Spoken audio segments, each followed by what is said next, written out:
Alors, pour parler de la migration vers la technologie SD-WAN, je vais prendre l'exemple d'une grande entreprise multisite avec à son siège un data center privé constitué de pas mal de serveurs, pas mal de VM, un module Remote Access qui lui permet de se connecter de manière sécurisée sur la plupart de leurs branches, donc constitué de routeurs BGP MPLS, constitué de pare-feu pour l'accès VPN et l'accès à Internet. Une configuration similaire se trouve aussi au niveau de chaque branch, qui leur permet de se connecter de manière sécurisée vers le siège, mais aussi d'accéder à Internet.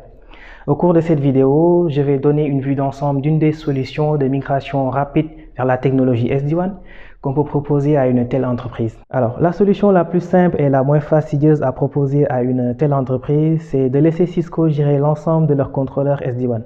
Alors, les contrôleurs sont hébergés par exemple sur le cloud d'AWS, donc tout ce qui est provisionnement de serveurs, tout ce qui est networking, tout ce qui est stockage, création de VPC, création de route 53 pour la résolution du node DNS du vBond, ça sera géré par AWS et Cisco.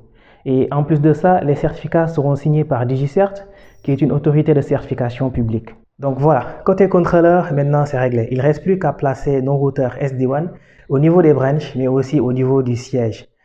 Vu que chaque site a un accès à Internet, sinon la solution du cloud ne serait tout simplement pas possible.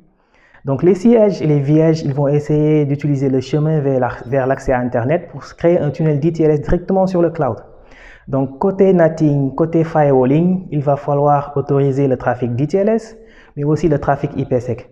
Pourquoi? Parce que la technologie SD-WAN, par défaut, elle va essayer de créer une connectivité multimesh entre tous les sites. Tous les sites pourront communiquer entre eux. Et la communication sera faite sur du IPsec.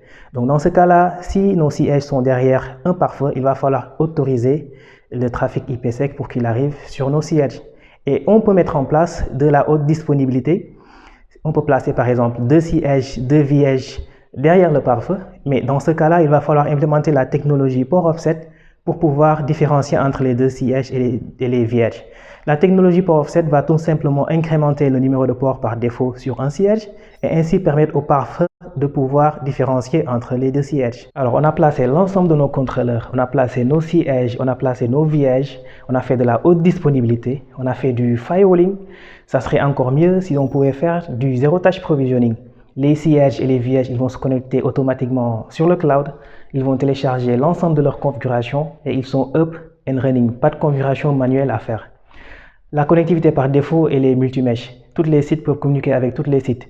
Mais on peut créer des politiques centralisées ou localisées côté vManage qui vont surcharger cette connectivité par défaut. On peut dire que tel site peut communiquer avec tel site ne peut pas communiquer avec tel ou tel autre site. On peut faire du SLA, on peut faire de la qualité de service, on peut faire du traffic engineering, on peut faire de l'application aware routing. On peut dire que YouTube, tu passes par ce lien, Facebook, tu passes par ce lien, mais tu es limité à 158 kilobits par seconde. On peut faire du monitoring, on peut faire du troubleshooting. Et ce qui fait qu'aujourd'hui, SD-WAN est une solution intéressante, c'est que la majeure partie des configurations, elle est faite via une interface web centralisée.